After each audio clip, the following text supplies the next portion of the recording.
ድንቅ ጊዜ እያሳለፍን ያለ ነው። በእውነት ለታሪክ የሚቀመጥ ነው።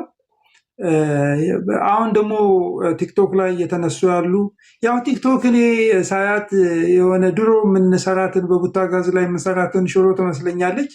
አንዳንዴ የሚንተከተኩ ነገሮች አሉ። እነሱ ሰው ብዙ ችግር ያመጣሉ።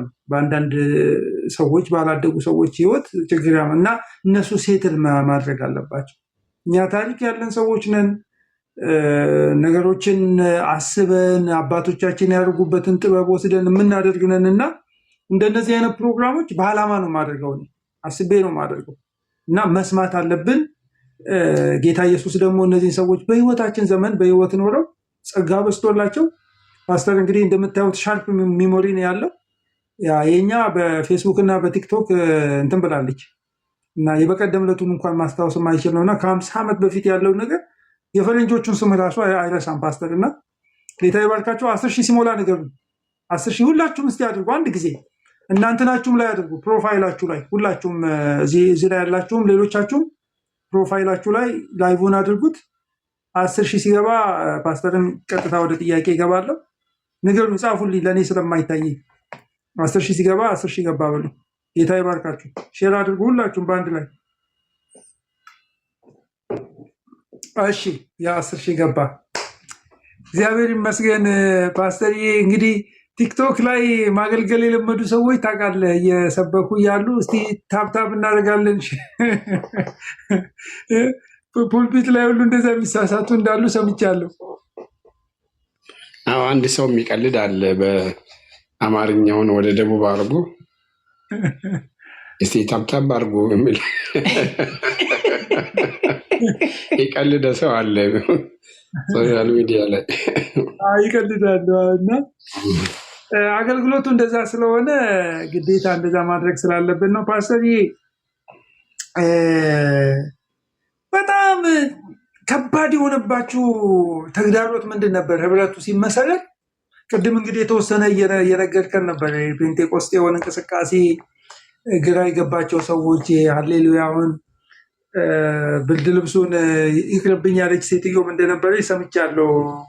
እንግዳ ተጋባዥ መጥቶ ሃሌሉያ እያለች ስለምታስቸግር ደሃነችና ዝም በይ ብርድ ልብስ እሰጥሻለሁ ተብላ እና ምንድን ናቸው ላይክ በጣም ያነቋችሁ ነገሮች ነበሩ? የህብረቱ እንዳይመሰረት ነው ወይንስ ቅድም ከነገርከን ውጭ ብዙም ያን ያክል አልነበረም? አይ ትልቁ ነገር ዋነኞቹ መሪዎች ስላመኑ የአንዳንዶቻችንም ብንቆጣም የሁሉም ወገን የራሱን እየመከረ ተው እያለ በቃ እየተለመደ መጣ። ገባ ለፍርስት የመጀመሪያው ስብሰባ ከባድ ነበር። እንዳውም ያው ጥለው ሊሄዱ ነበር እኮ። አንድ ሰው አሁን ወደ ጌታ ሄደዋል፣ መስፍን ተስፋ ይባላሉ። ጋሽ መስፍን ስለ አልዓዛር ሰበኩ እና ፍቱት እና ይሂድ ብለው ሰበኩና እዚህ አስራችሁ ምዕመኑን ፍቱት ብለው እና የኔ በግ አንተ በግ አይደለም የጌታ በግ ነው ብለው በጣም ከበድ ያለ ስብከት ሰበኩ እና በኋላ ሌሎቹ በጣም ተቆጡ። እንዳውም የሆነ ስም ሰጧቸው ለሌላ ቸርች ጋር የሚያጋጨ። እሳቸው ባፕቲስት ናቸው።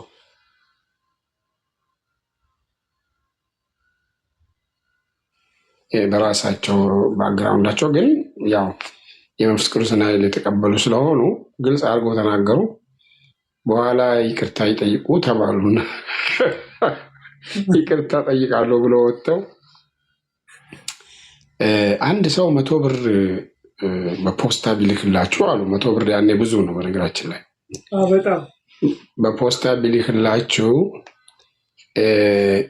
ይዞ የመጣው ሰውዬ እጁ ቆሻሻ ሆኖ ፖስታውን ቢያቆሽሸው ፖስታውን ተቀብላችሁ ቀዳችሁ ብሩን ትወስዳላችሁ ወይስ ስለቆሸሸ ብላችሁ ነው የምትጥሉት ብለው ጠየቁ።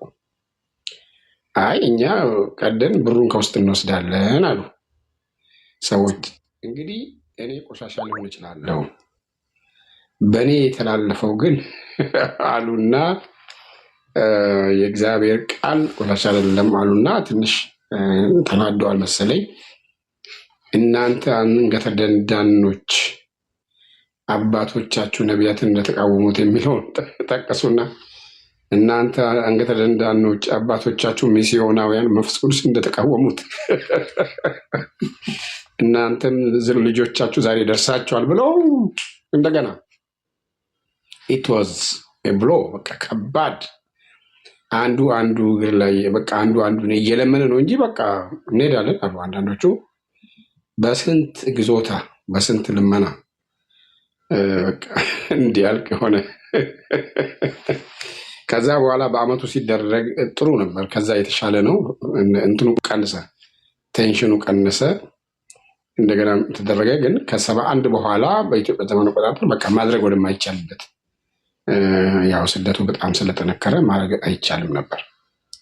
ዝም ብሎ በየአካባቢው መለስተኛ ነገር ካልሆነ እንደዛ አይነት አይደረግም ነበር። ከብዙ ዘመን በኋላ 84 ክረምት ነው እንደገና በኬኔዲ አዳራሽ በ6 ኪሎ የተደረገው ማለት ነው። እሱ መቼ ነው የተደረገው? የኬኔዲ አዳራሹ በኢትዮጵያ ዘመን አቆጣጠር 84 ክረምት ላይ እሱ ኢህአዴግ ገብቷል። አዎ ገብቷል። ህብረቱም ሌጋሊ ተመዝግበዋል። ስለዚህ በቃ እግዚአብሔር ይባረክ። ፓስተር ድሮም ጎረምሳ ነበር ማለት ነው። ድሮም ጎረምሳ ነበር ማለት ነው ነው የምልህ። እኔን ነው አይደለም? አይ ጎረምሶች ነበሩ የሚያስቸግሩ እንዴ? ያው ትልልቅ ሽማግሌዎች እኮ ናቸው እንደዛ የሚሆኑት። ያኔ ተቆጥተው ነው በቃ ያው ለእንትኑ ነው ባህልና እምነት ተቀላቅለው ከባድ ነገር። በጣም ይደንቃል፣ በጣም ይደንቃል። እንግዲህ ያው ነገሩን የፈታችሁት በዊዝደም ነው እንትን በማድረግ ጊዜው እየቀጠለ ጊዜ እየወሰዳችሁ ስትመጡ የነበሩት መሪዎች አትሊስት ሁሉም ተግባብተዋል። እያንዳንዱ የራሱን ያቀዘቅዛል፣ ይመክራል እንጂ አንዱ ክፍተት ቢያሳይ ኖሮ ጥሩ አልነበረ። ኦኬ፣ በጣም ድንቅ ነገር ነው። አንድ ነገር ላንሳልህ። እንግዲህ የኔ ትራዲሽን የሙሉ ወንጌል ትራዲሽን ነው፣ ፔንቴኮስታል ትራዲሽን ነው እና ምናልባት አንተ ቀርበህ ስለምታውቅ ዋና ኮንትሪቢዩት ማለት እንግዲህ ህብረት ሲባል ሁሉም ሲነርጂ ስለሆነ አንዱ ይዞት የሚመጣው ካልቸር አለ። ከዛ ውስጥ ለህብረቱ የሚሰጠው ፍሌቨር የሚሰጠው ጥንካሬ እናስባለን። እሱ ስለ ሲነርጂ ስናነሳ እና ሲምባዮሲስን ስናነሳ በዋናነት እስቲ የምጠቅሳቸው ነገሮች ምንድን ናቸው? ወደ ህብረቱ ይሄኛው አብያተ ክርስቲያናት ይሄኛውን ስትሬንግዝ ይዞልን መጣ የምትላቸው ነገሮች እንደው የሚመጡልህ ነገሮች ወይ አሰብክባቸው? እንግዲህ የማለት አንዳንዶቹ ለምሳሌ ጋሽ ኬዳሞ በጣም ጥሩ ሰባኪ ናቸው፣ ብዙ አስተማሪ ናቸው። አንዳንዶቹ ያው ማናጀራል አስፔክታቸው የሊደርሺፕ እይታቸው ነገሮችን ከወዴት ይሄዳል ብለው የሚያስቡ አሉ። በጣም ዲፕሎማቲክ የሆኑ ሰዎች አሉ፣ ማለት ሁሉንም ማግባባት የሚችሉ። አሁን እንደ ዶክተር ተስፋጽዮን ሰው በቃ ሁመረስ ነው፣ ቀልዶም ለሰዎችን በቃ እንትን ያደርጋል። የተለያየ ጸጋ የነበራቸውና አንዳቸው ሌላቸውን በመልካምነት የሚያዩ አይ ቲንክ ስለነበሩ ይመስለኛል እንግዲህ አስተዋጽኦ። ግን ትልቁ ነገር ምን ሆነ መሰለ፣ ራሱ የመንፈስ ቅዱስ እንቅስቃሴ ነው በኋላ አንድ ያደርገው። ምክንያቱም ገባ ያ የሚባለው ነገር።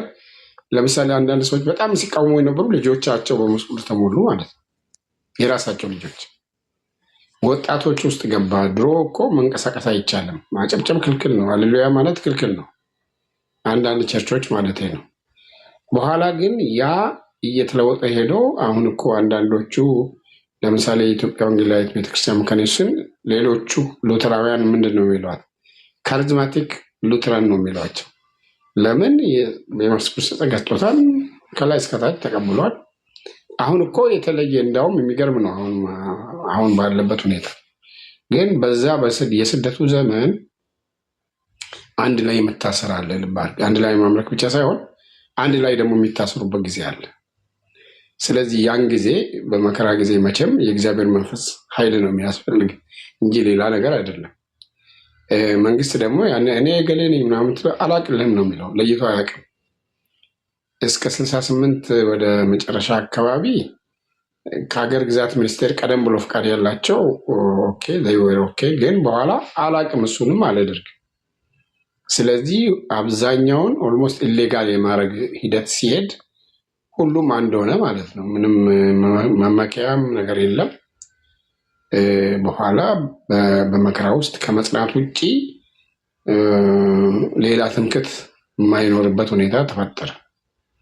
ስለዚህ ያን ጊዜ ተያይዘው አንድ ላይ አንዱ ለሌላው የመጸለይ ጉዳይ እና ማገልገል ህዝቡን እንዲጸና ለማድረግ ደግሞ እኔ ለምሳሌ የማስታውሰው ተስፋዬ ጋቢሶና እኔ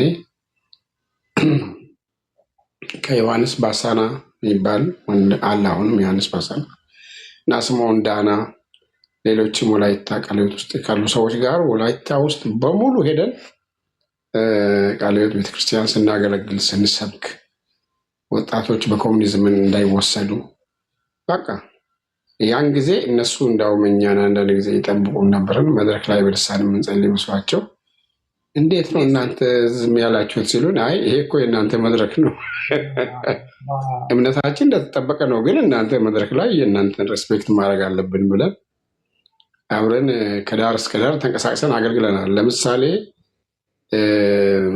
የጎባ ሙሉ ወንጌል ሲዘጋ የጎባ ሙሉ ወንጌል ቤተክርስቲያን የነበረው አግዳሚ ተጭኖ ግኒር ቃለ ሕይወት ነው የሄደው እንዲጠቀሙበት። ጎባ ደግሞ ምዕመኑ ቃለ ሕይወት ለምሳሌ አገልጋዮች ወደ ደቡብ ተወሰዱ እና ምዕመኑን እኛን ስናገለግል የቆየ ነው። ስለዚህ አንዳንድ ጊዜ እንትኑ እንዲያውም አንዱ ሰው ምን አሉ፣ ወንጌላዊ በቀለ ወርቁ ይባላሉ። በል እንግዲህ ጻድቁ በረቱ ፈርሰዋል፣ እንግዲህ ሁሉንም አንተ ጠብቃቸው ብለውኛል። ምክንያቱም በመከራ ጊዜ በቃ ይሄ የኔ ድንበር ነው እዚህ አትለፍ ምናምን የሚባል ነገር የለም። በኋላ ነው እንዳውም ነፃነት ከመጣ በኋላ ደግሞ አባሎቻችን ተወሰዱብን በዚህ ገብተው የሚባል መካሰስ መጥቶ እሱንም ያው እግዚአብሔር ረድቶን በጥበብ እስቲ ማን ወሰደ ተብሎ ኮሚቴ ተቋቁሞ ይጣራ ተባለ። ከዛ አባል ግን ሰው በግ ስላልሆነ ሰውየው በዲሲፕሊን በሌላ ምክንያት ካልሆነ በስተቀር በራሱ ፈቃድ ግን አባልነት ለውጠው ቢሄድ ከነበረበት ቤተክርስቲያን መሸኛ ካመጣ መቀበል ይቻላል ተብሎ ተወሰነ እንጂ አንድ ወቅት ደግሞ የአባላት ንጥቂያ አለ ተብሎ በጣም ጩኸት ነበር። ምንድነው ተነጥቆ ሳይሆን ወጣቶቹ በመንፈስ ቅዱስ ተሞልተው በልሳን ሲጸልዩ ሊከለክሏቸው ሲፈልጉ ያው ችግር ይፈጠራል ማለት ነው። በኋላ እሱንም ሁሉም እንግዲህ ተቀበለ፣ ቶለሬት አደረገ። ከዛ እንደዚህ እያለ አሁን ልዩነቱ ብዙ እስከማይታይ አሁን እንግዲህ ልዩነቱ የሚታየው ገቨርናንስ ላይ ይመስለኛል እንጂ በሌላ ነገር ላይ ኢትዮጵያ ውስጥ የትኛውም ቤተ እምነት አጥቢያ ብትሄድ አምልኮ አንድ አይነት ነው። ብዙ ልዩነት አይታይም። ካሪዝማቲክ ነው በአብዛኛው።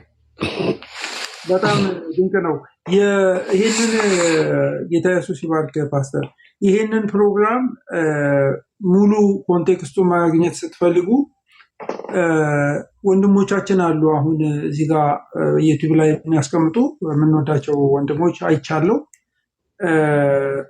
አንድ ቁጥር ትጽፍልኛለህ ዩቲዩብ ላይ አንድ ወዳጅ ያለና እሱ ካለ ምናልባት ዩቲዩብ ላይ ይቀመጣል እና ሙሉውን ይዩት ከመጀመሪያ እስከ መጨረሻ ድረስ።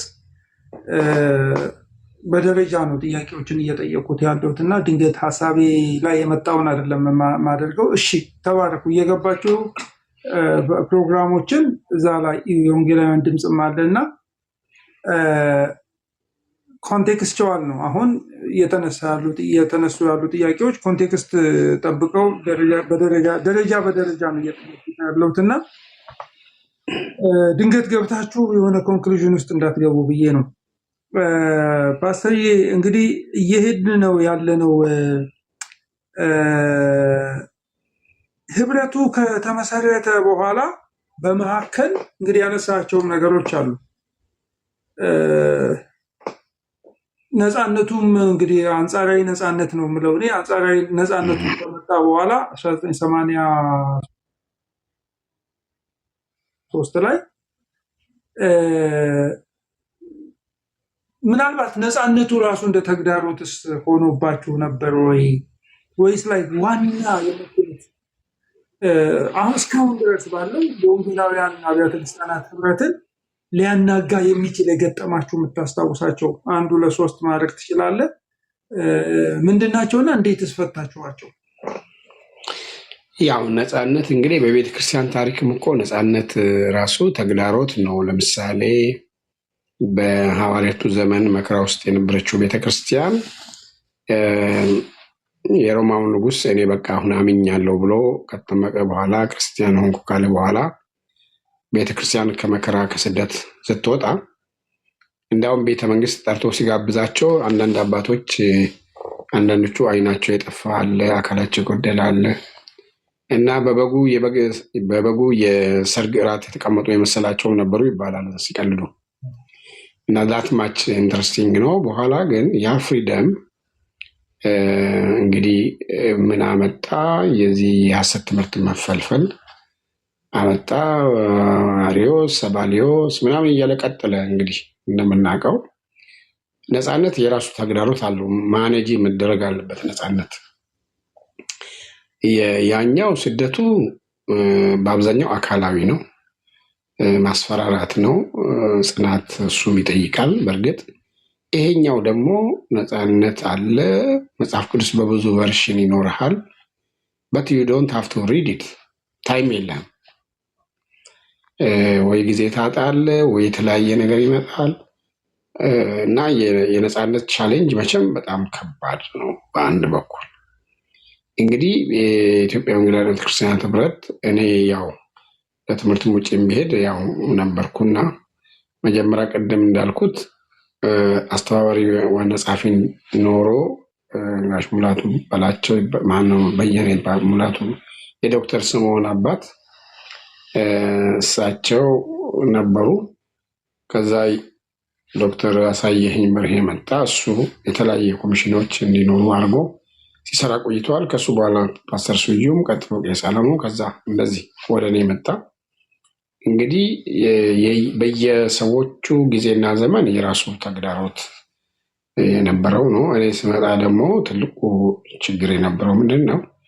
አዳዲስ ቤተ እምነቶች ተመስርተው የተወሰኑትን ህብረቱ እየተቀበለ ሲመጣ ከነባሮቹ አንዳንዶቹ የመዋጥ ስጋት ውስጥ ገቡ። የበዙ ከሄዱ እንወጣለን፣ እንዴት እኩልን እኛ ብዙ አጥቢያ ያለን፣ እንደውም እንግዲህ ከዚህ እስከዚህ አጥቢያ ያለው ድምፅ ይሄን ያህል ይኖረዋል፣ ከዚህ እስከዚህ አጥቢያ ያለው ተብሎ ሁሉ ተሰርቷል። በነገራችን ላይ ያም ቢሆን ትንሽ ምቾት የነሳቸው አካላት ነበሩ። ሌላው የዚህ የሐሰት ትምህርት ነው። ሰው ሁሉ በቃ እንትን ይላል። ግን ስመጣ እስቲ ይጠና ተባለና ኮሚሽን አቋቁመን እስከምን ድረስ ነው በቃ አስፈላጊ መረጃዎች ዝም ብሎ ሐሰት ማለት ብቻ ሳይሆን አንደኛ ትምህርቱ ምንድን ነው፣ ሁለተኛ እነዚህ የሚባሉ ሰዎች ያንን ነገር በእርግጥ ያስተምራሉ ወይ? በኋላ እኛ ስናያቸው በሶስት ነው የከፈልነው። አንደኛ በልምምድም በአስተምሮም በሞራልም በጣም ወጣ ያለ ሁኔታ ያላቸው አሉ። አንዳንዶቹ የልምምድ ችግር ብቻ ነው ያላቸው፣ አስተምሮ ላይ ወጣ ገባ የሚሉ ናቸው። አንዳንዶቹ ደግሞ የአስተምሮና የልምምድ ችግር አላቸው። ስለዚህ አየንና ሁሉም መመለስ የሚፈልግ ካለ ይመለሳል። ግን አቋማችን ይሄ ነው ብለን በ32ኛው ጠቅላላ ጉባኤ ባለ 10 ነጥብ የአቋም መግለጫ አውጥተናል። ስም ለምን አትጠሩም? የሰዎች ስም ጥሩ ብለው ነበር አንዳንድ ሰዎች። እኛ ስም አንጠራም፣ ግን ስም ባንጠራም እንግዲህ ዲስክራይብ ሲደረግ ሲገለጥ ስሙ ይታወቃል። ለምሳሌ እንደዚህ አይነት የሚለብስ መልኩ ጥይም የሆነ ፀጉሩ እንዲህ ያለ እያልኩ ብገልጽ አሁን ዶክተር ሻውልን ማን ስም መጥራት የለብኝም እና በኋላ ግን ያንን ሰምተው እሺ ያሉ ለመታረም ይፈልጉ አሉ። ያ ደግሞ በጣም ተቆጥተው ዘራፊ ያሉ ሰዎች ነበሩ። ግን አትሊስት ለተወሰነ አደብ እንዲገዛ ልዩነቱም እንዲታወቅ አድርጓል። አሁንም በማያምኑ ሰዎች ዘንድ የነባሮቹ የድሮዎቹ ይላሉ፣ አለማውያንም ሳይቀሩ። ይሄ ደህና እንትኑ ገጥቶ እያለ ሁላችሁ የምታውቁት የዚህ የካውንስል ኢሹ መጣ። አንዱ ጥያቄ እንዴት ሁሉንም አንድ ላይ እንዴት እንሆናለን የሚለው ነው። ሁለተኛ አይ ይሄ እኮ ህብረት አይደለም፣ አስተምሮ ላይ የሚመሰረት አይደለም፣ ሌጋል አምብሬላ ብቻ ነው የሚሆን ተባለ። ሁሉም ሰው እንግዲህ ተነጋገርን። አብዛኛው ሰው ወደዛ ሲሄድ አንደኛ በአዋጅ የወንጌላውያን በአዋጅ መብት ማግኘታቸው ማንም የሚጠላ የለም። ግን ይሄ ምን ኮንስኮንስ አለው የሚለውን ብዙ ሰው አላየም። እንግዲህ በኢትዮጵያ ሕግ ውስጥ በፍትሐ ብሔሩ በ1952 በወጣው ፍትሐ ብሔር ሕግ አንቀጽ 400 አካባቢ ከኢትዮጵያ ኦርቶዶክስ ተዋሕዶ ቤተክርስቲያን በስተቀር ሌሎች ሃይማኖቶች ሁሉ እንደ ተራ ማህበር ይቆጠራሉ የሚል አንቀጽ አለ። ሕገ መንግስቱ ግን ያው ሃይማኖትና መንግስት የተለያዩ ናቸው፣ መንግስታዊ ሃይማኖት የለም ብለዋል።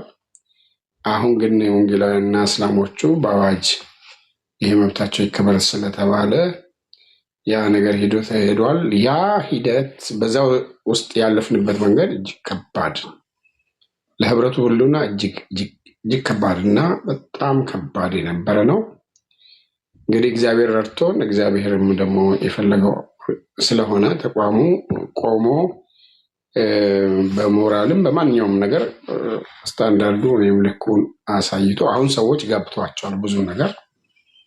እንዲያውም ለተወሰነ ጊዜ እኛ አራቱ ቤተ እምነቶች ነበር ቤተ እምነቶች እና በሌሎች ብዙ ሆነን ህብረቱም ጭምር ውጭ በኋላ ተነጋግረን አንዳንድ ነገር አስተካክለናል። አሁንም እየተስተካከለ መሄድ ያለበት ብዙ ነገር ሊኖር ይችላል። ግን አይ ቲንክ ትልቁ ቻሌንጅ እሱ ነው የነበረው። አንዳንዶቹ እኛ ሊሚትድ የሆነ በቃ ከሌጋል አምብሬላነት ሌላ አብሮ የማምለክ አብሮ እንትን መሆን የለበትም ስንል በአዋጅ መብት ማግኘታችንን የተቃወምን አስመስለው ለማቅረብ ይሞክራሉ። ያው ካራክተር አሳሲኔሽን የሚባል ነገር አለ ታውቃላችሁ።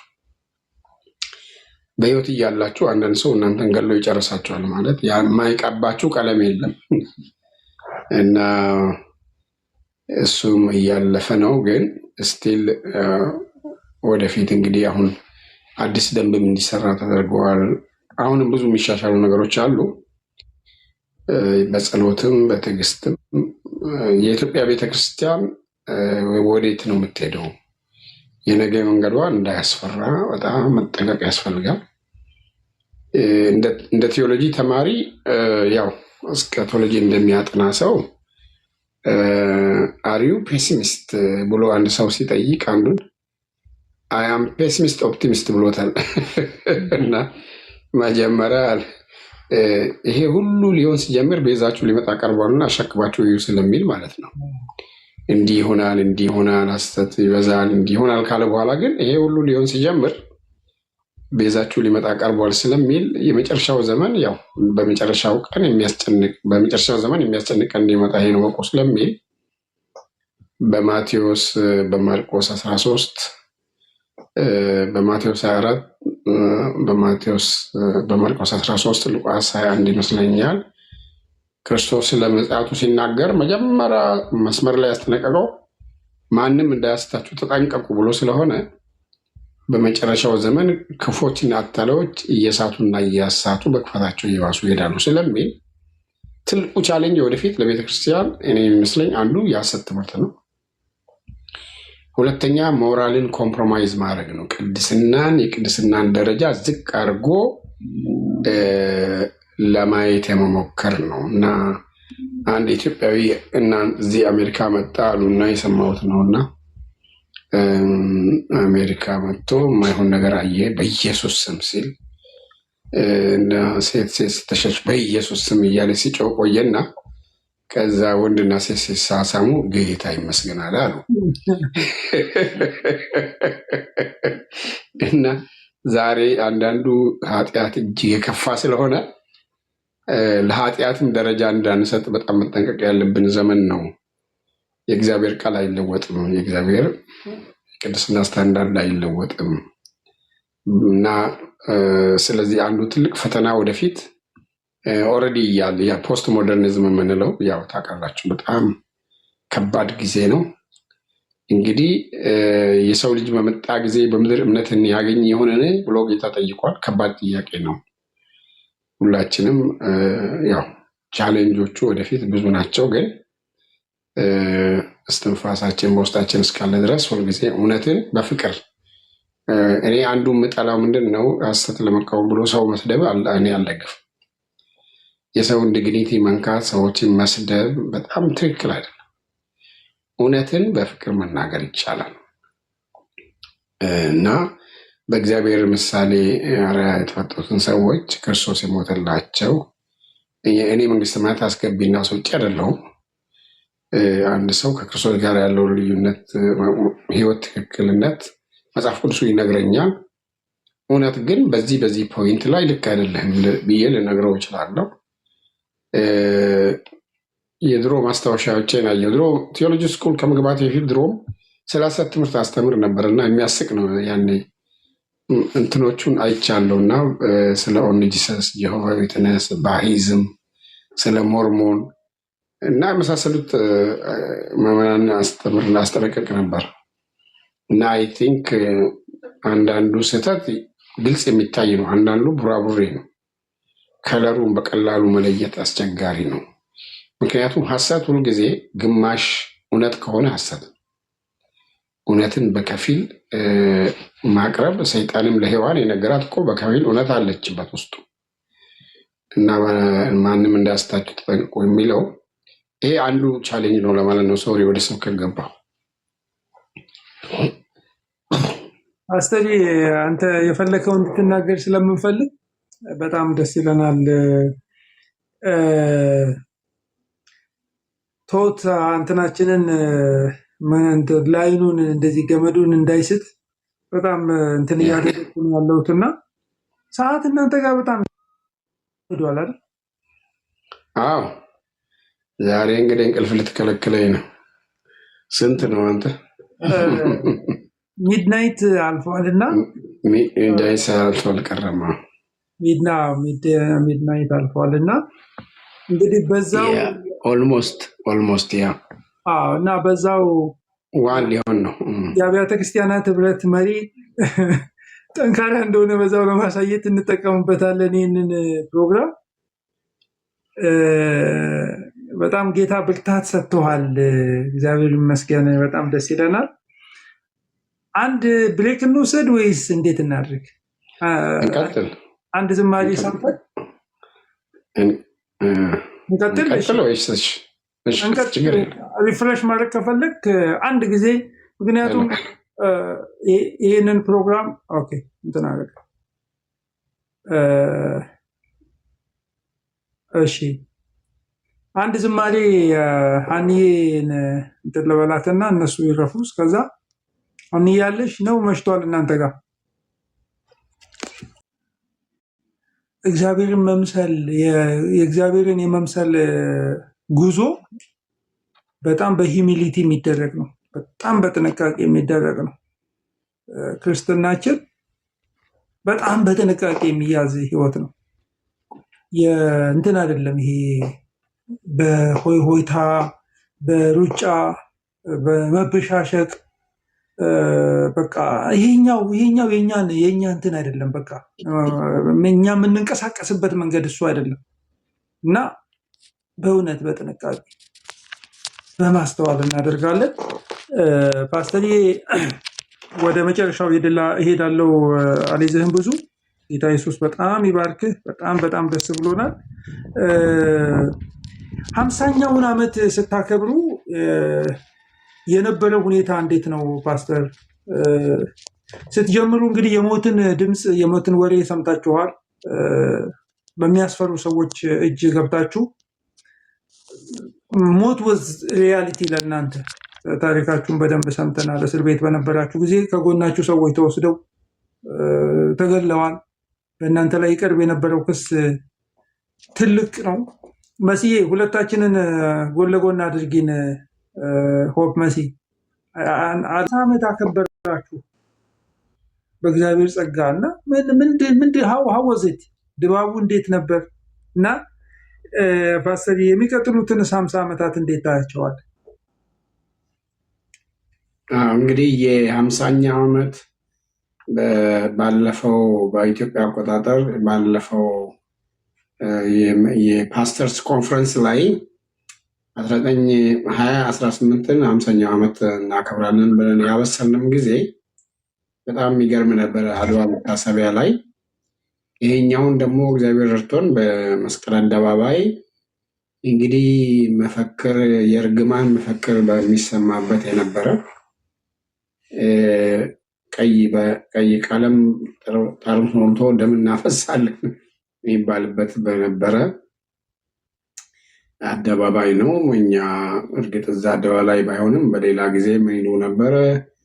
ኢትዮጵያ ለእናንተ ቦታ የላትም፣ እናንተ አትገባም፣ እናንተ የማይባል ነገር የለም፣ እንዲያውም ቆይ ሀባን እንጨርሳለን፣ የባህል አብዮት ይመጣል እንጠፋለን ሲሉ ነበር።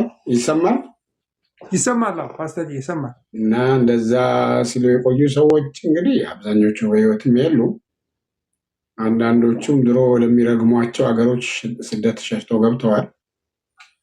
እና እኔ ትዝ ይለኛል እዛ መስቀል አደባባይ ላይ ተናግሬያለሁ።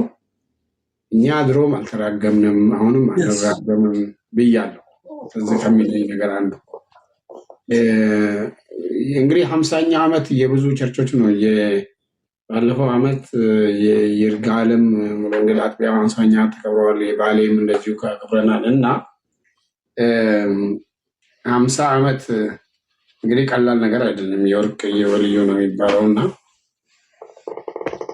አንድ ቦታ ምን አልኩ፣ ይህን ያህል ዘመን እንደምንኖር ባቅ ኖሮ ፈሪ ነበረ የሚወጣኝ ብዬ ነበር። እና እኛ ያን ጊዜ በቃ ማይቼውንም ቢሆን ለመሞት ዝግጁ ነን። እያንዳንዷን ቀን ስንወጣ በሰላም መመለሳችንን እግዚአብሔር ብቻ ነው የሚያውቀው። ግን እየፈራን ሳይሆን ምንም ሊመጣ ይችላል። በዚህ አጋጣሚ እኔ ሞት ምን እንደሚመስል አንድ ቀን ፊት ለፊት ተገናኝተን ነበር ለትንሽ። እና እኛ የታሰርንበት ገናሌ ይባላል፣ ወይኔ ቤቱ ጎባ። ለምን ገናሌ እንደሚሉት አላውቅም። ኢዲዩ ተብሎ የቀድሞ ባለስልጣኖች ታስረዋል፣ እኛም ታስረናል። በአብዮት አንጻር ተብሎ የታሰረ ሰው የመገደል እድሉ በቃ ምንም የታወቀ ነው። እና አንድ ቀን እንግዲህ ግቢ ውስጥ ነው የምንውለው። ልክ 11 ሰዓት ሲሆን ወደ ውስጠኛ ግቢ ያስገቡናል። እና ከገባን በኋላ የወታደር መኪና መጥቶ የታጠቁ ወታደሮች አሉ። አንዱ ቆመዋል፣ ሌሎቹ መስኮት ከፍተው መሳሪያ ደግነዋል። ጻድቁ አብዶ ተብዬ ተጠራሁ። ድሮ እነ ጻድቁ ነበር የሚባለው፣ ያለታ ጻድቁ ተብዬ ተጠራሁ። ከዛ ልክ ስጠራ ትልልቆቹ ሰዎች ኢዲዮ ተብሎ የታሰሩት ሰዎች ምን ማለት ጀመሩ? ይሄ ልጅ ገደለው ማለት ነው ይሄ ሰውዬ ይላሉ። እና እኔ ጆሮዬ ይሰማል። እኔ የዛሬዎቹ ሁለቱ እዚህ ሀገር ያሉ ፕሮፌሰሮች አለማየሁ መኮንንና ባደግ በቀለ ዞር ብዬ አየኋቸውና ይሄ ሰውዬ ገደለኝ ማለት ነው ብዬ ወደ ፖሊሱ ሄድኩ። ስደርስ እጄን ሰጠው፣ ያ በካቴና እንዲያስረኝ ማለት ነው። ምክንያቱም ያን ጊዜ መኪና መጥቶ 11 ሰዓት እዛ ግቢ ከቆመ እናንተ ከጠራችሁ ለመገደል ነው የምትወሰዱ፣ የታወቀ ነው። ከዛ እጅ ስሰጠው ግባ ወደዛ አለኝ። ወደ አዛዡ ቢሮ አመለከተኝ። ገባው። ስገባ እሱ ሽጉጥ ፊቱ አስቀምጧል። ማከሮ ሽጉጥ ነው። ጠረጴዛው መታና በለ ይኸውልህ፣ ጊዜም የለህም ምርጫም የለህም፣ አቋምህን ንገረኝ፣ አቋሙን ጠይቀው ተብያለሁ አለ። እኔ ደግሞ የትኛውን አቋሚ ነው ይህ አባረለው ቪዲዮ አለለው የሚባል ያኔ እንደዚህ እና አላቅልም አቋምን አለኝ። ከዛ እኔም አሁን ፍርሃቱ እየለቀቀኝ መጣና ሃይማኖቴን እንደ አንድ አቋም ወስደ ከሆነ እችን ታህል አልለወጥኩም አልኩት። ከዛ ትበሰብሳታለህ አለኝ ማለት ነው። ከዛ እኔ መልሼ የሚበሰብሰውን እግዚአብሔር ያውቃል፣ በእኔ የሚያምን ቢሞት እንኳን ሕያው ይሆናል ብሏል ጌታ፣ በሞትም ከሞት ያስነሳልኛል ለጌታ ይሁን ስለው ሰውየው ምን ቢለኝ ጥሩ ነው፣ አንተ ደረቅ ክርስቶስ ያድርቅህና እኔም ተሰቃየሁ በአንተ ምክንያት። እዚህ ትተህ እዛ ወደ ደቡብ ብዙ አሉ የአንተ አይነቶች፣ እዛ አትመለስበትም አለ። እንደ ሃይማኖት ቆሸሸ ሸሚዝ አይደለም የሚወለድ አለ። ከዛ በኋላ ውጣ አለኝ፣ ወጣሁ። አሁንም ወታደሩ ጋር ሄጄ እጄን ሰጠሁት፣ በቃ ጤና እንዲያስረኝ አንዴ በሰደፍ አለኝና ግባ ወደጋ መስላት እና በኋላ ለምን እንደዛ እንዳረጉ ምስጢሩን በኋላ ነው የሰማነው። ምንድን ነው እነ ጻድቁ አቋማቸውን ቢለውጡ ለአብዮቱ በጣም ጠንካራ ካድሬ ይወጣሉ ተብሎ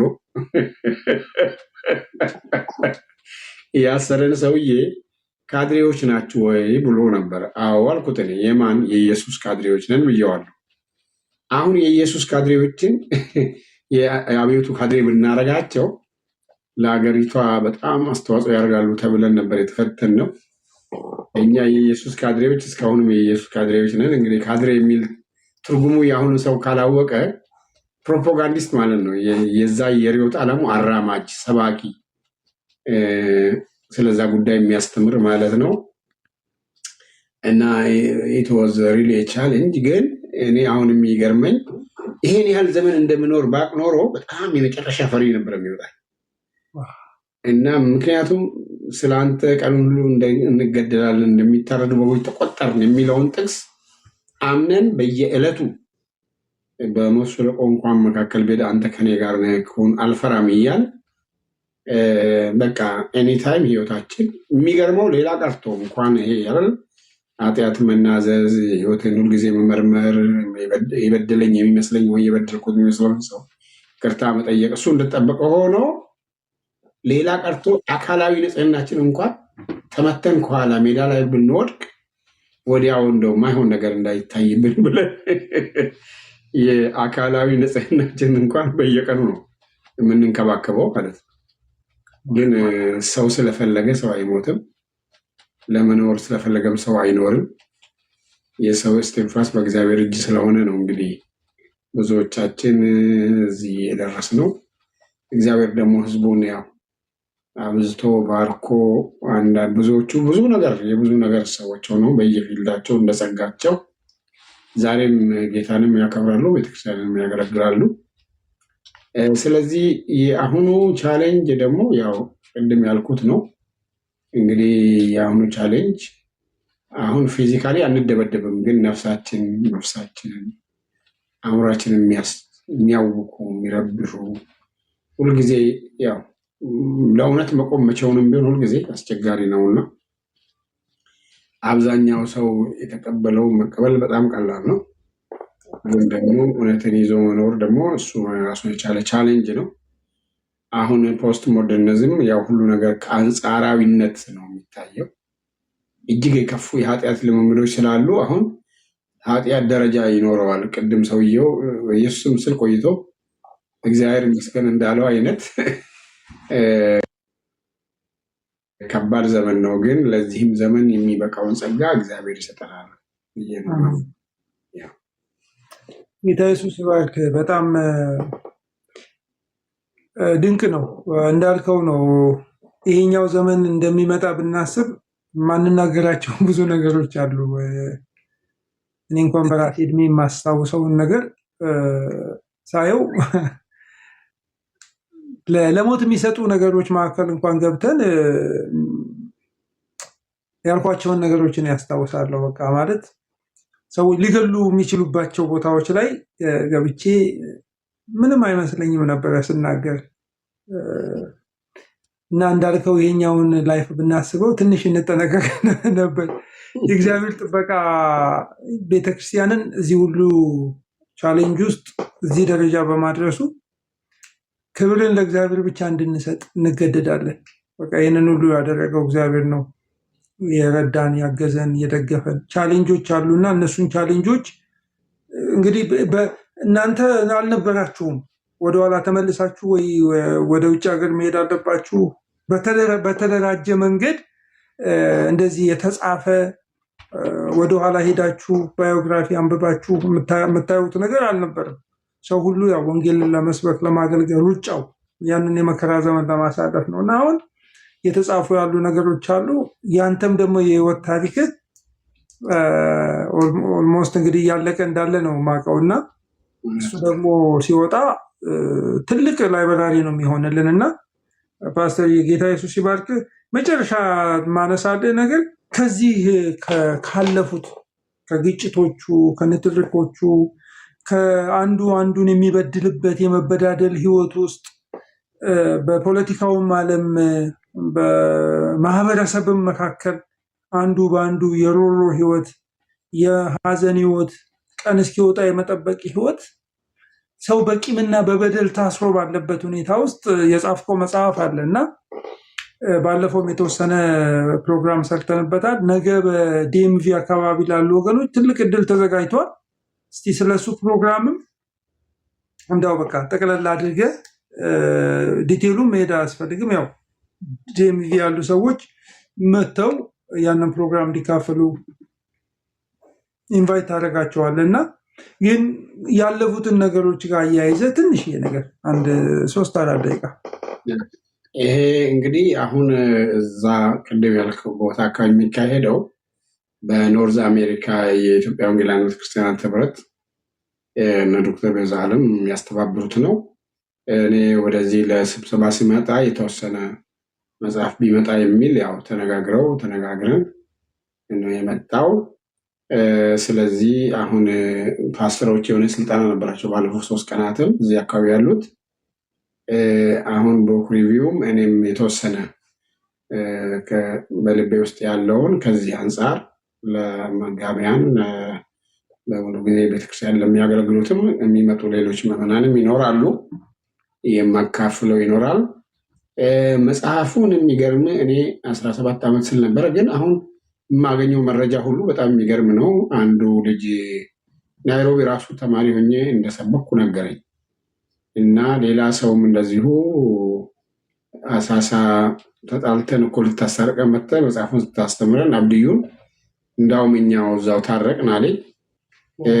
መጀመሪያ በቤተክርስቲያን አውድ ነበረ ያሰብኩት። በኋላ ግን ሳየው እኛ ሀገር እየሆነ ያለው ነገር ከዚህ በፊትም የሆነው ነገር የኤዶማውያን የቂምን አለመርሳት፣ የጥላቻ መጠን፣ የበቀል ፍላጎታቸው መነሻ መሰረቱ የሁለት ወንድማማቾች ነው። ከአንድ ማህፀን የወጡ መንትያ፣ እርግጥ አይደንቲካል አልነበሩም፣ ግን ስቲል ከአንድ እናትና አባት የተወለዱ መንትያ። በእነሱ ከማህፀን ጀምሮ የነበረው መገፋፋት የምናውቀው ነው። እዛ ታሪክ ብዙ አልሄድም፣ ግን መጀመሪያ ተበዳዩ ኤሳው ይመስላል በዘፍጥረት መጽሐፍት፣ በሙሴ መጽሐፍት በተለይ። በኋላ ግን እነሱ ከ450 ዓመት በኋላም ቂም አይረሱም። እንደገና ከስንት ዓመት በኋላም እንደገና አይረሱም እና ከዛ በኋላ እንዳውም 2 ምክር ግብረ አበሮቻቸውን አዘጋጅተው 2 ነገር አሉ። አንደኛ የእግዚአብሔር ምክር ከራሳችን እንጣላ፣ ሁለተኛ ህዝቡን ከህዝብ መካከል እናጥፋ እና በአንተና በህዝብ ላይ ተማከሩ ይላል መዝሙር 83። ኤክስትሪምሊ ሄደው የእስራኤልን አምላክ እስከ መጥላት ነው የሄዱት እና ጥላቻ ልብ ውስጥ ሰርጾ ከተቀመጠ እጅግ አደገኛ ነው ለማለት ነው። እና ምናልባት ፌስቡክ ላይ ያልኩት ነገር አለ። ጥላቻን አምቆ ቂምን አርግዞ መራርነትን እየተንከባከቡ ለበቀል መዘጋጀት ይጎዳናል እንጂ አይጠቅመንም። እና በዋናነት ዋናው መልእክት ይሄ ነው። ለራሳችን ጤንነት፣ አካላዊ፣ መንፈሳዊ፣ ስነልቦናዊ ጤንነት ስንል መቼም መበዳደል ይኖራል። አንዱ ሌላውን ሰው ሊጎዳ ይችላል። እግር ከእግር ይጋጫል እንላለን እኛ እና ጥርስም አንዳንዴ ምላስን ይነክሳል ራሱ። ግን ሆን ብሎ ክፉ አስበው ክፉ የሚሰሩ ሰዎች ቢኖሩ ክፉን በክፉ አታሸንፍ፣ ክፉን በመልካም አሸንፍ እንጂ በክፉ አትሸነፍ ይላል የእግዚአብሔር ቃል። በጣም ከባዱ ቅድም አንዱ የሚያነሳው በአማኞች በወንድሞች የሚደርስብን ነው። ከሌላውማ ኤክስፔክት እናደርጋለን፣ ግን ሰው የሚበድል ሰው አንዳንድ ጊዜ የራሱን ጻድቅ አድርጎ ነው ሌላውን የሚበድለው እና ከባድ ቃላት ከአፋቸው የሚወጣ ሰዎች አሉ።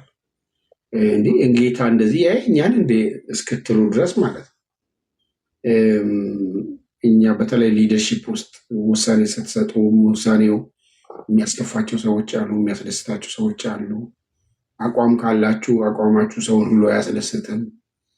በቃ ከመሬት ተነስቶ ምንም አያውቃችሁ 15 ደቂቃ ከእናንተ ጋር ያልቆመ ሰው እንዳትሸጡ እንዳትለወጡ አርጎ ሲናገር እንደዚህ አይነቱን ሰው እንዴት ነው ይቅር የምትለው ነው? እና ጴጥሮስ የጠየቀው ባልንጀራዬ በቀን ውስጥ ስንት ጊዜ ቢበድለኝ ነው ስንት ጊዜ ይቅር ልበል ብሎ እንደው በጣም ቸረውንና 7 ጊዜ አለ። ጌታ ኢየሱስ ደግሞ ምናለው 7 ጊዜ 7 እንጂ 7 ጊዜ ብቻ አልልህም ብሎ የሰጠው ምሳሌ አለ። እና በአሁኑ ዘመን በጣም ከባዱ በተለይ በአማኞቹ መካከል አንዱ ችግር እንግዲህ ይሄ አንደኛ ከግል ህይወት ይጀምራል፣ ከራሳችን ህይወት።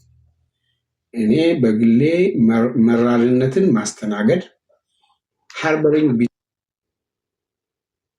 ቢተርነስ የሚባል ነገር አለ።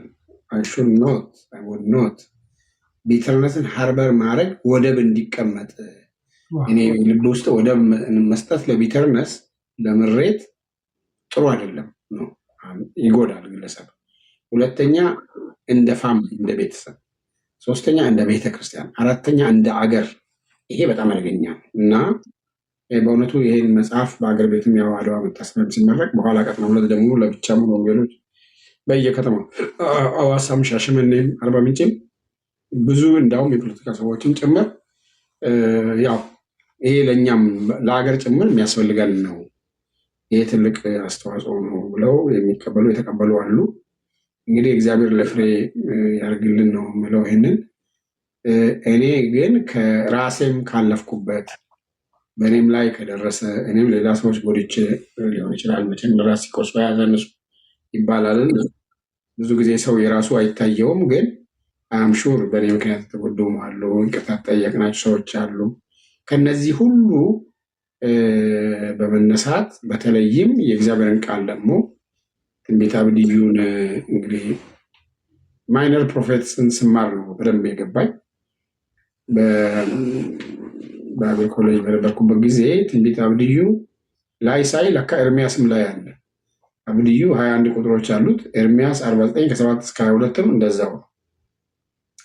እና እነዚህ ህዝቦች መጽሐፉ ምን ይላል? የዘላለም ጥል ስላለ ይላል። አንድን ነገር ለዘላለም መጥላት ምን ማለት? ይቅር ያለ ማለት፣ ቂመኝነት እና ብድራትን ለማስከፈል መፈለግ፣ ደም አለመጥላት፣ እነዚህ በጣም አደገኛ የሆኑ ኃጢአቶች ናቸው። እና ሰዎቹ ወዴት ሄዱ? ከዛ ደረሰብን የሚሉትን ለመበቀል እጅግ ሩቅ መንገድ ነው የሄዱት። እና የኤዶማውያን ኃጢአት እኔ ጣምራ ነው እላለሁ። ትዕቢትና ትምክህት ነው፣ ግፈኝነትና በቀለኝነት ነው። ወደዛ የመራቸው አለ ዝርዝር። ግን በቃ እኛ በጣም የሚያሳዝነው ግን ያው ሰው የሚዘራውን ስለሚያጭድ እነሱ ባልደረቦቻቸው ያረጓቸው አጋራውያን፣ ሞዓባውያን፣ አሞናውያን የሚባሉ አንዳንዶቹ ከኢንሰስት ሴክስ የተወለዱ አንዳንዶቹ ማይሆን አይነት የሆኑ ሰዎች ተሰባስበው ነው ህዝቡን እናጥፋ ያሉትና በኋላ እነዛው ሰዎች መልሰው እነሱን ደግሞ ሌላ ሀያል ጠላት ሲመጣ አሳልፎ ሰጣቸው እና ሾላ ጣሪው ይላል የሀገሬ ሰውና ጉድጓድ ለቆፋሪው ነው ጉድጓድ የሚሚስ ይወድቅበታል ስለሚል ይሄ በጣም መጠንቀቅ ያስፈልጋል። እና ከመጀመሪያ የእኛን ልቦና የእኛን ልብ ከእንደዚህ አይነቱ ነገር በእግዚአብሔር ጸጋ መጠበቅ አለብን ነው በዋናነት መልእክቱ ይሄ ነው። እንደ ግለሰብ እኔ ከተፈወስኩ፣ እንደ ቤተሰብ ከተፈወስ፣ እንደ ቤተክርስቲያን፣ እንደ ሀገር ልንፈወስ እንችላለን። ይሄ ማለት ግጭት አይኖርም አይደለም፣ ግን እጅግ የከፋ ጥላቻ፣ የማይሆኑ ትርክቶችን እያባዛን ወደ እርቅም ወደ መቀባበል ሪኮንሳይል እና መከባበር ወደ መከባበር የማይወስዱንን ነገሮች የበለጠ በቃ ለጥጠን የምንሄድ ከሆነ እርስ በርሷ የምትላይ መንግስት እርሷ ትጠፋለች ስለሚል እግዚአብሔር ቃል ለትውልድ ምንድን ነው የምናበረክተው? እኔ ይህንን በፖለቲከኞቹ ዘንድ በብዙ ቦታዎች ተናግሬ ያውቃለሁ። በሀገራችን ላይ ምሳሌም ሰጥቼ ያውቃለሁ እና አንዳንድ ጊዜ ምናልባት አይታችሁ አንድ ቦታ ላይ አሁን በቅርብ ጊዜ የሞቱት ሙፍቲ ኢብራሂም እና እኔና አሁን እዚህ ኒውዮርክ ያሉት አቡነ ጴጥሮስ ስናለቅስ ሰዎች ዝም ብሎ ለፖለቲካ ተጠቀሙበት። እኛ እናቶች ሁላችሁም የእኛ ልጆች ናችሁ፣ የኢትዮጵያ እናቶች እስከ መቼ ነው የሚያለቅሱት ሲሉ እኛም ልባችን ውስጥ ስላለ ያ ነገር እናቱን የሚወድ ማንም ሰው መቼም እናት እንድታለቅስ እድሜ ልኳን በመከራና በሰቆቃ እናት እንድትኖር አስፈላጊ አይደለም እና እኔ እችን ብዬ ልጨርስና መጽሐፉ ላይ በኋላ ልታነቡ ትችላላችሁ። እኔ ከታላቅ ወንድሜ ጋር የሆነ ፕሮብሌም ነበረ እና በቃ በኋላ አቅም ሳገኝ እንትን ላረግ ስፈልግ ያሸነፈኝ እሱ ምን ብሎ ነው እናታችን እኔና አንተንስ ብታጣ ምን ምትሆን ይመስልሃል ሲለኝ አለቀስኩ እና ለእናቴ ብዬ ትቻለሁ አልኩት። እና አንድ ስብሰባ ላይ የፖለቲካ ስብሰባ ላይ አገር እናት ናት፣ እኛ ኢትዮጵያኖች ሀገራችን እናት ብለን ነው የምንጠራው። እኛ ልጆቿ ግን እርስ በርሳችን እንደዚህ ስንሆን አገር ምን የሚሆን ይመስላችኋል የሚል ጥያቄ አቅርቤ አውቃለሁና ብዙ ጊዜ አሁን ችግሩ ምንድነው? ሁሉም የራሱ ጽድቅ ይታየዋል፣ የሌላው ኃጢአት ይታየዋል።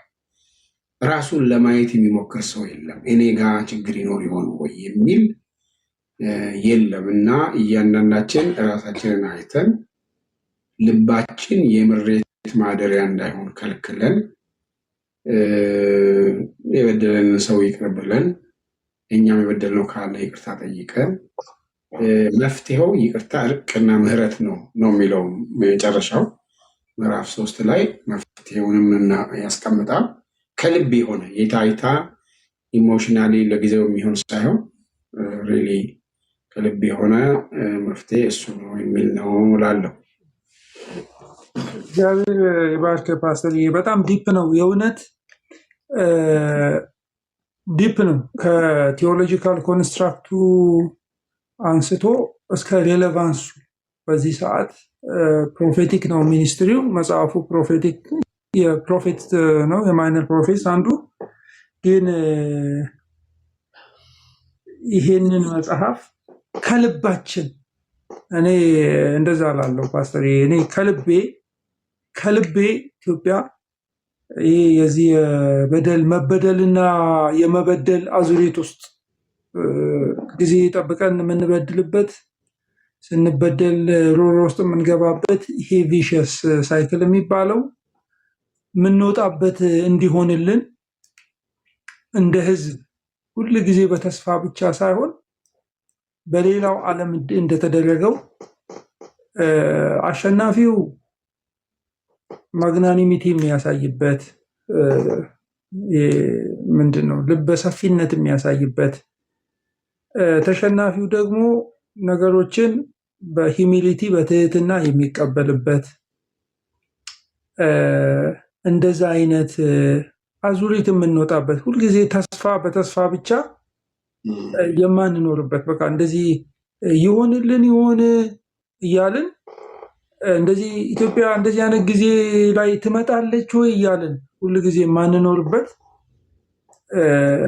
እንዲሆን እኛ ውጪ ያለን ሰዎች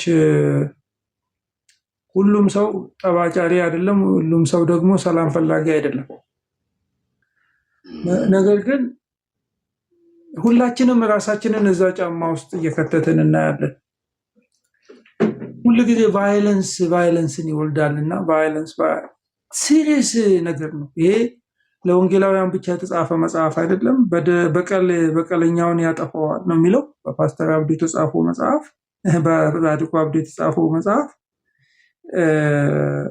ምናልባት እዛ ዲኤምቪ ያላችሁ ሰዎች 914 914 ሲልቨር ስፕሪንግ አቬኒው ስዊት ነምበር 204B ሲልቨር ስፕሪንግ ነው ያለው። 914 ሲልቨር ስፕሪንግ አቬኒው ብትሉ ጉግል ራሱ ያወጣላችኋል። የስዊት ነምበሩ 204B ነው እና ዶክተር ቤዛለም የሚያገለግልበት ቸርች ነው።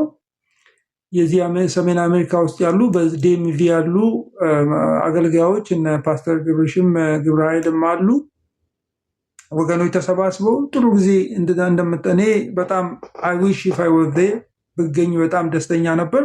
ግን የእውነት አሁን በተለይ ከምናልፍባቸው እንደ ሀገር የምናልፍባቸው የምጥና የመከራ ጊዜያቶች አንጻር ዲፕ ሪፍሌክሽን እንድናደርግ የሌላው ህመም የኛ ህመም እንዲሆን ፔን እንዲሰማን ይህንን መጽሐፍ እንድታነቡ ጋብዛችኋለሁ። ሮሮ በጣም ከባድ ነው። ፓስተር ጻድቁ የሰጠን መልእክት መጨረሻው መመለስ ነው። እንመለስ።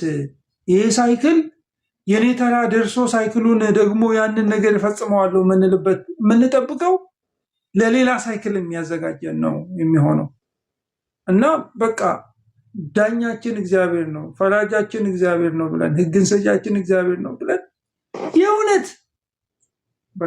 የእውነት እናድርግ። ፕሮፌሰር ዶናልድ ሌቪን የሚባል ሰው ታውቃለህ ብዬ አስባለሁ። ፓስተር እንትን የሚል መጽሐፍ ጽፏል። ታላቋ ኢትዮጵያ የሚል መጽሐፍ ጽፏል። ዋክስ ኤንድ ጎልድ የሚልም መጽሐፍ ጽፏል እና ወዳጄ ነበረ፣ አሁን የለም በህይወት የሶሲዮሎጂ ፕሮፌሰር ነው እና የአንድ የሰላም ጉባኤ ለማቅረብ ኢሴ ተጋብዞ ወደ ኢትዮጵያ ሲሄድ አይ ቲንክ 2007 ይመስለኛል በፈረንጆቹ የኔን ታሪክ ጻፍኩለት። እኔ እንዴት በኢትዮ ሶማሌ ጦርነት ላይ አባቴን እንዳጣው እሱ ጋር ተያይዞ ጊዜን ይር በአንድ ዓመት በሁለት ዓመት በማይሆነው ጊዜ ታላቅ እህቴን አጣው። የዛው ጦርነት ላይ በጦርነቱ የተያያዘ የኔን ተከታይ ወንድሜን አጣው። የ3 ዓመት ልጅ ነኝ። እንደተወለደ 1 ዓመት ህፃን ልጅ ሞተ። ያ ልጅ ሲሞት በቃ ምንም እንትን አላለቀስንም አለች እናቴ። ምክንያቱም ይሄ በቃ ምንም የምታደርገው ነገር የለም። አንድ ልጅ ሲሞት ሌላ ልጅ አንስታ ነው የምትሄደው። እኔ ለሞት ተቃርቤ ነበር። እንዳውም እናቴ ስትነግረኝ ሞተ ብለን እያለቀስን እያለን ሁሉ ነው በወረርሽኝ ምክንያት ድሬዳዋ ስደተኛ ጣቢያ ሆነ። በልጅነታችን ስናድግ የሶማሌ ፕሮፐር ሶማሌ እዛ ያለውን የሶማሌን መንግስት እየጠላን ነው ያደግነው። ምክንያቱም አባቴን ገሎብኛል። ከተወለድኩበት ቄ ሌላ ቦታ መተን ሌላ ቦታ ነው የተማርኩት። ሃይስኩልንም ኤሌመንተሪም ሃይስኩልም ሀገሬ የምለው የተወለድኩበት የምለው ጉርስም ከጉርስም ብዬ ራሴ ኮንሽስሊ አስቤ ከዚህ ጋር መታረቅ ነበረብኝ። ቀላል ነገር አይደለም። አሁን ለሰው ስትለው ያን አባትን ያደግኩት ፎቶን አላቅም፣ መልኩን አላቅም፣ ምኑን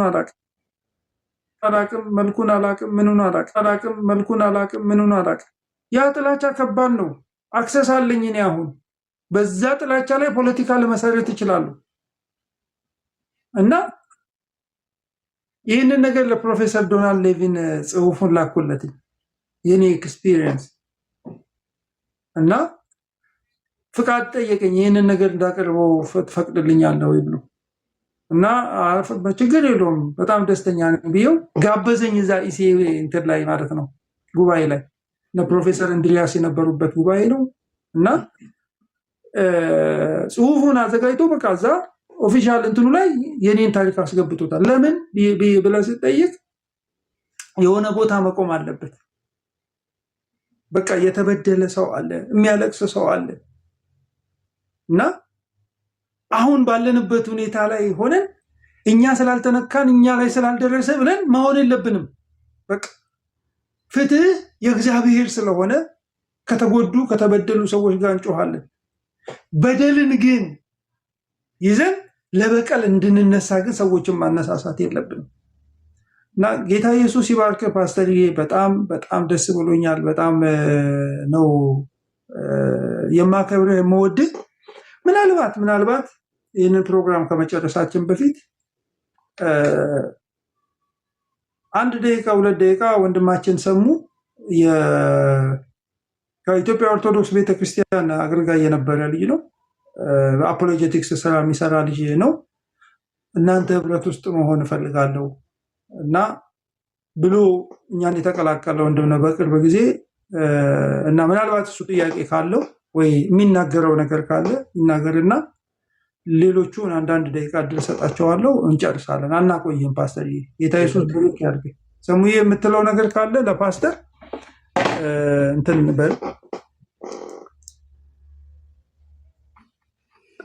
እሺ ዶክተር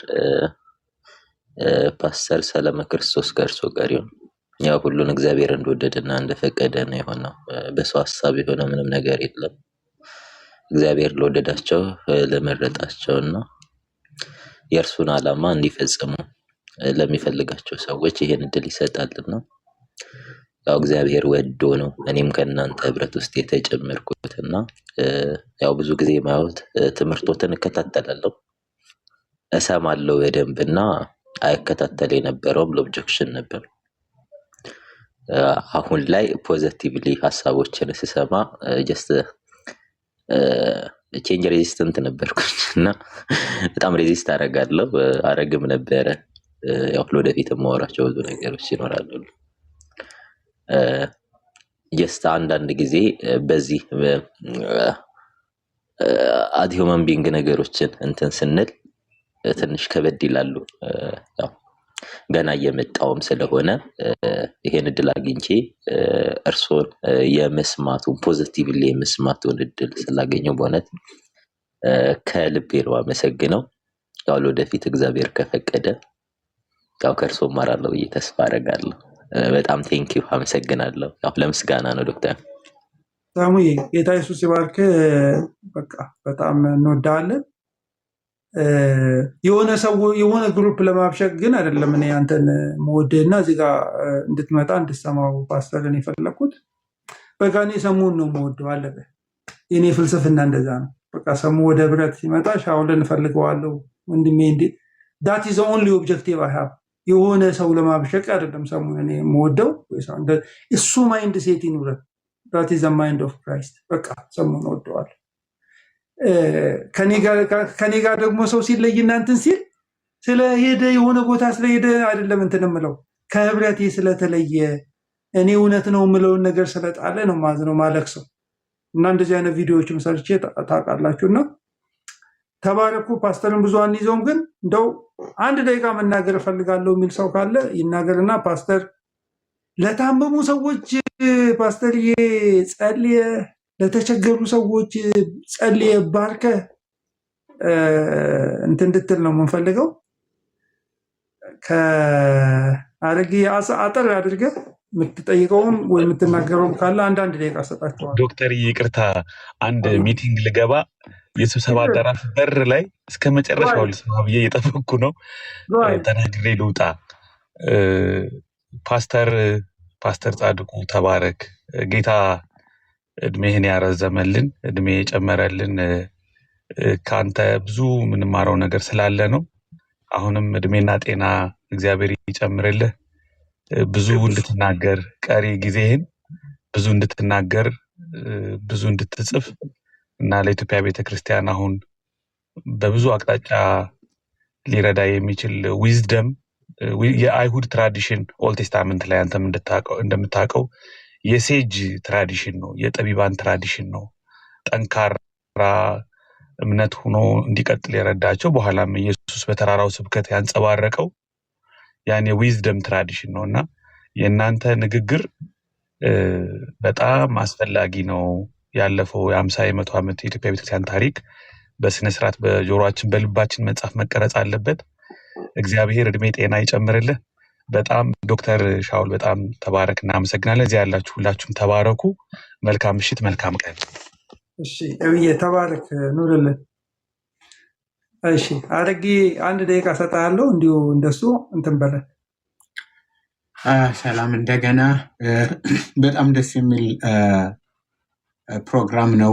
ብዙ ነገር በአእምሮ ይመላለስ ነበር። በተለይ እኔ ራሱ ወደ ጌታ የመጣሁት በደርግ ጊዜ ስለነበር እየተደበቅን እንትን እያልን ስናመልክ የነበረው እና በዛን ጊዜ ደግሞ የኢሃፓ ራሱ በጎንደር በከፍተኛ ተጽዕኖ ያደረግ ስለነበረ እንዴት በቸርች ላይ በእምነት ላይ ጉዳት አምጥቶ ነበር ኢሃፓ ወይ በእምነታችን የመዋጋት እንትን ነበር ወይ? በተለይ በበለሳ በወሎ በተለያዩ ቦታዎች በተጣሉበትን የአርባ ጸጓር ተከዜ መና ሄጄ ሰርቻለሁና ተጽዕኖ አድርገው ነበርና ሳስብ ነበር እንደዛ የመሰሉና ብዙ ጥያቄዎች ነው የተመለሱት። በእርግጥ በጣም የቤተ ክርስቲያን አሁን ያለችበትና የመጣችበትን ስናይ በጣም የሚገርም ነው።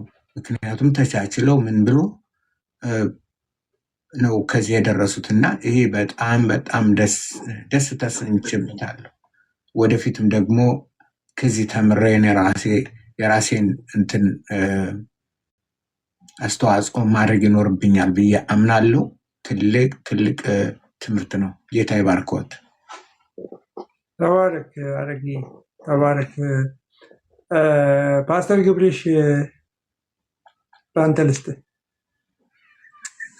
እሺ ሻውሊ፣ ጌታ ኢየሱስ ጌታ ይባርክ። ሻውሊ በጣም ጥሩ ነበረ። መሰረታዊ የሆኑ ጥያቄዎችን ያነሳው ፓስተርም ጌታ ይባርክ። በጣም ብዙ የሚያስተምረንን ነገር ነው ያገኘ ነው። ነገ ደግሞ በዲኤምቪ አካባቢ ያላችሁ እዚህ ያላችሁ ሰዎች ካላችሁ ለሌሎችም እየነገራችሁ ፎርተሪ ላይ ነው። ፎርተሪ ላይ ሲልቨር ስፕሪንግ ዳውን ታውን ነው። ከካልዲስ ካፌ አጠገብ ያለው ቢልዲንግ ጋር ነው። አንተ አድራሻውን አስቀምጠዋል። ሁለተኛ ፎቅ ላይ 204 ቢ ነው። እዛ ተገኝተው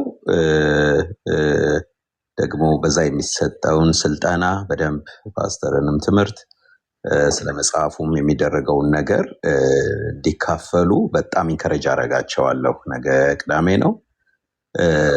በቨርጂኒያ፣ በዲሲ፣ በሜሪላንድ አካባቢ ያላችሁ ቅዱሳን ሁሉ በቤተ ክርስቲያን ውስጥ የምታገለግሉ አገልጋዮች የግድ ፓስተሮችና ወንጌላውያን ብቻ ሳይሆን በተለያየም አገልግሎት ውስጥ የምትሳተፉ መተን ይህንን በረከት እንድንካፈል በጣም አሳስባለሁ። እግዚአብሔር ይባርካችሁ። ተባረክ ፓስተር ግብርሽ። በጣም እድለኞች ናችሁ እናንተ። ያው እኔ መሳረጋለሁ። ግርምሽ አንተ ጥያቄ ካለው የምትናገረው አንዴ ካልስትና ፓስተርዬ ጸልዮልን አይ ብሊቭ በቃ መጽሐፍ ቅዱስ እንደሚለው የታመመ ሰው ካለ ሽማግሌዎችን ይጥራ፣ ዘይት ቀብቶ ይጸልይ ይላል። ግን ያው ዘይት ቀብተን መጸለይ ባንችልም አሁን ዘይት ይሽጡለት አይለም። እሺ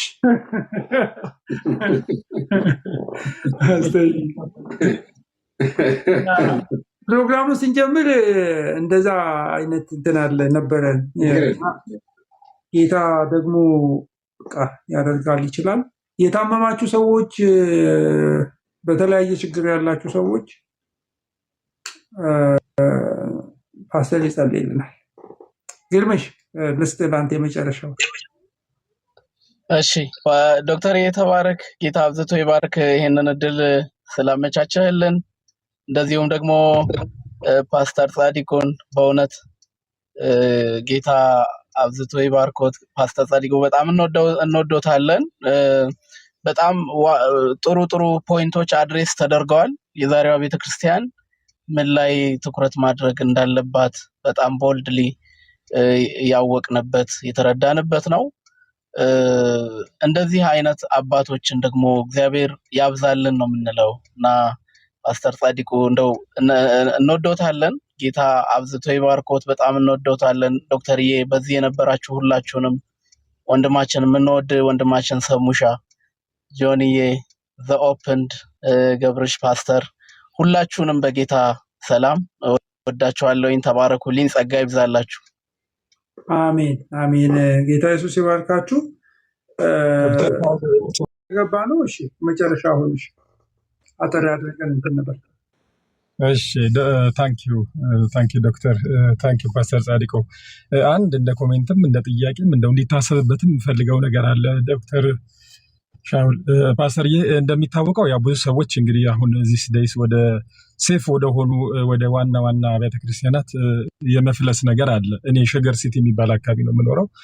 በጣም እነዚህ ትንንሽ በነቢያት ተመሰረቱ የሚባሉት እየከሰሙ ሰዎች ሁሉ እነ ሙሉ ወንጌል እነ መሰረተ ክርስቶስ ውስጥ እየሞሉ ያሉበት ሁኔታ ነው። ግን ትልልቆቹ አብያተ ክርስቲያናት ውስጥ ያለው አስተምሮ አሁን ያለውን ትውልድ ቅድምም እርሶም ሲሉ ነበር፣ ይሄ ኒው ኤጅ ሙቭመንት የሚባለው እንዲህ አይነት ነገሮች የተሞላ ለብዙ ሚዲያ ኤክስፖዠር ያለውን ወጣት እጅግ የማይመጥን ትምህርት እንሰማለን። እንደውም አንዳንድ ከተሞች ከተማው ህዝቡን 5 ለባዶ ይመራዋል እንደሚባለው ወጣቶቹ አመለካከታቸው መምህራኑን አገልጋዮቹን 10 ለባዶ እየመሯቸው ነው። እውነት ለመናገር እንደው ያስቋቸው ያዝናኗቸው ማለት አይደለም፣ ግን እንደው የሚመጥን ትምህርት እርሶም ኦብዘርቭ አድርገዋል ብዬ ገምታለሁ። የለም በዚህ ላይ ፍርሃት አለ። አሁን የስተት ትምህርት እንግዲህ ፓስተር ጻድቁ ብቻ ተቃውመው ሐሰተኞችን መናፍቃንን ተቃውመው አይችሉም። በየአጥቢያው አስተማሪዎች ደፋር አስተማሪዎች በእውቀት የተሞሉ መኖር አለባቸውና ከዚህ አንጻር እንደው እንዲህ አይነቱን ነገር እንዴት ያዩታል? በጣም ትምህርቱና ህዝቡ አይገናኝም እና ሙሉ ወንጌል ነው የሚሄደው። በነገራችን ላይ ቀጠና 2 ነበር ቸርች፣ አሁን ሸገር ሲቲ አካባቢ ነው።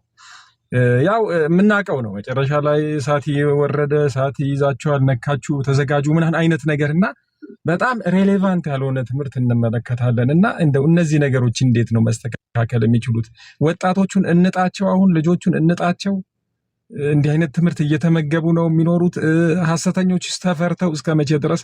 አንድ ደፍሮ ስለ ሐሰተኛ ነቢያት በነብይ ላይ ትክክለኛውን ከሐሰተኛው የመለየት እንኳን ትምህርት የሚያስተምር የለምና እንደው ኮሜንት ቢያደርጉ ፓስተር ጻድቁ። ታንኪዩ ተባረክ ጆኒ፣ ጌታ ኢየሱስ ይባርክ። እንደ ኮሜንት እንይዘዋለን እንግዲህ ፓስተር ኮሜንትም ሰጥቶበት ወደ ጸሎት እንትን ብለን እንጨርሳለን። ጌታ ኢየሱስ ይባርክህ ጆኒ፣ ስለምታደርጉት ትግል ትንንቅ ጌታ ኢየሱስ ይባርካችሁ። ፓስተር ለአንተ ነው የሚጨርሰው።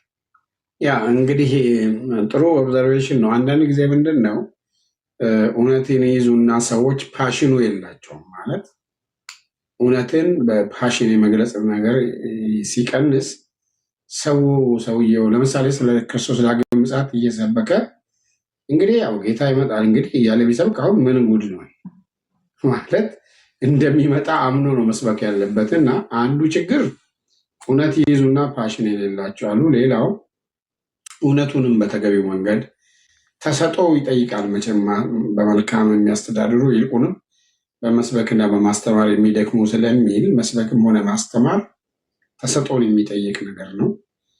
አንዳንድ ጊዜ በተለያየ ምክንያት የእሳቱ ወይም ዚሉ ወይም ፓሽኑ ይጎዳል። ሰዎች በብዙ ምክንያቶች ሊሆን ይችላሉ እና ግለቱ ይቀንሳል። በመፍሰል የምትቃጠሉ ሁኑ ይላል እግዚአብሔር ቃልና ያ ግለት አንዳንድ ጊዜ በብዙ ምክንያት ሊጎዳ ይችላል። ይሄ ኦብዘርቭ የሚደረግ ነው። አንዳንድ ጊዜ ቸርቾቹ ትልልቅ የሆኑና ሰዎቹ ያን የሚመጥኑ ያለመሆን ችግር ውስጥ የሚገቡበት ሁኔታ አለ። አይ ቲንክ ይህንን በተመለከተ ኦልሬዲ ከአንዳንድ በተለይ ሙሉ ወንጌልን በተመለከተ እኔ ለመሪዎች በዚህ ዓመት ራሱ 3 ቦታ ላይ ስልጠና ሰጥቻለሁ። አንደኛ በአጠቃላይ እዚህ ሸገርና አዲስ አበባ አካባቢ የነበሩትን አንድ ላይ፣ ከዛ ደግሞ አዲስ አበባ እንግዲህ አቅጣጫ ኖሮት ክልል አለው እና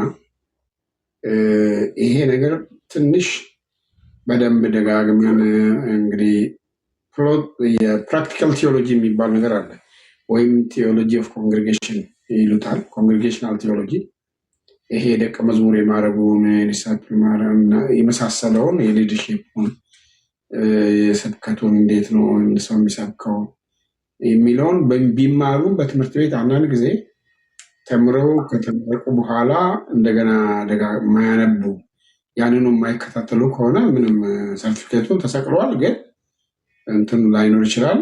አንዳንዱ እውነት ሳይኖረው ምንም ሳይኖረው ስለሚጮህ ሰው አንዳንድ ጊዜ ያችን አትራክት ታደርጋለች። እውነት ኖሮት ያለ ፓሽን ደግሞ ሲሆን ሰው ብዙም አቴንሽን አይሰጠው። ስለዚህ ጥሩ ነገር ነው። ግን አይ ቲንክ እኔ እንግዲህ ቤተክርስቲያንና ዋና በቤተ እምነት ደረጃ ካሉትን መሪዎች ቤተክርስቲያን እድገትንም ከሚከታተሉት ልጆች ጋር ድሮ የኔም ተማሪዎች ስለነበሩ ግንኙነት አለን። ይህንን እኔም ጥያቄው እኔም ማውቀው አንዳንድ ነገር አለ። ግን አይ ቲንክ በደንብ አስበንበት ምናልባት በየአጥቢያው ከረንትሊ ለሚያገለግሉ አገልጋዮች የተለየ የጋራ ጊዜ ኖሯቸው የራሳቸውን ሕይወትም ከእግዚአብሔር ቃል አንጻር የሚያዩበት እና በአንተ ያለውን አነሳሳው ቸል አትበል፣ እሳት እንደሚያቀጣጥል ሰው አቀጣጥላለሁ ብሏል እኮ ማለት ጢሞቴዎስ ቸላ ብሎታል። ስጦታው እያለ ግን ስጦታው ችላ ከተባለም ያለበት ምክንያት ብዙ ሊሆን ይችላል። ኮሜንቱን እንደ ኮሜንት እቀበላለሁ ለማለት ነው። አይ ቲንክ ከዚህ በኋላ መጸለይ ያስፈልገን እንጨርሳለን። የእግዚአብሔር ቃል እኔ ፈዋሽ አምላክ እግዚአብሔር ነኝ ይላል። እግዚአብሔር የሚፈውስ አምላክ ነው። በብሉይም ሆነ በአዲስ ኪዳን ይሄ እውነት ነው። ስለዚህ ወንድሞች እህቶች፣ በዚህ ጊዜ በተለያየ የጤንነት ችግር ውስጥ ላሉ ትጸልያለሁ። የግድ አካላዊ ህመም ብቻ አይደለም። አንዳንድ ጊዜ ውስጣዊ ሰቆቃ ሊኖር ይችላል በተለያየ ምክንያት። ጌታ እግዚአብሔር አምላክ ሆይ የሰውን ሁሉ ለንተና የፈጠርክ አንተ ነህና ከማንኛውም ምድራዊ ሐኪም በላይ ከብዙ ባለመድኃኒቶች ብዙ ከስራ ግን የአንተ ልብስ ጫፍ በነካች ጊዜ እንደተፈወሰችው ሴት ዛሬ በብዙ ምክንያት እና በብዙ ሁኔታ ብዙ የጤንነት ተግዳሮት ያለባቸው እህቶችና ወንድሞች ጌታ ሆይ በስምህ ፈውስ ለእነርሱ ዛሬ ይሁን። አሜን። ቤቱ የሰውን ሁለንተና የሰራ አንተ ስለሆንክ ነርቮቹ፣ ሴሎቹን፣ አጠቃላይ የሰውን ሲስተም በሙሉ አንተ ስለሆንክ የፈጠርከው ከየትኛውም ምድራዊ ባለሙያ ሐኪም በላይ ስለሆንክ አንተ የአንተ እጆች ይዳሱ፣ እጆች ይፈውሱ። የስሜት ፈውስ እግዚአብሔራዊ ኢሞሽናሊ የተጎዱ ሰዎች ሊኖሩ ይችላሉ። የአካል ህመምና ጉዳት፣ የስነ ልቦና፣ የአእምሮ ጭንቀት ሁሉ ያለባቸው ሁሉ በአንተ መንፈስ የተነኩ ይሆን። እጅህ ይዳሳቸው። ህዝብህን ባርክ፣ ለህዝብ ደስታን ስጥ። እግዚአብሔር ሆይ ህዝብህን በደስታ ዘይት ቀባ። እግዚአብሔር ሆይ የሚያስጨንቃቸውን ሁሉ በእርሱ ላይ ጣሉት ስለሚል ማንኛውንም የሚያውካቸውን ሁሉ አንተ ከእነርሱ ላይ አስወግድላቸው። ነት፣ በጎነት፣ መልካምነት፣ ፈውስ በሁለንተናቸው እንዲያገኛቸው ለምንሃለሁ በጌታ በኢየሱስ ስም አሜን። ጌታ ኢየሱስ ይባርክ። ፓስተርዬ ጌታ ይባርካችሁ። ተናደርልኝ። በቃ ትልቅ ስለ መልካም ቃላችሁ ያገኙትን እድል ጌታ ይባርካችሁ።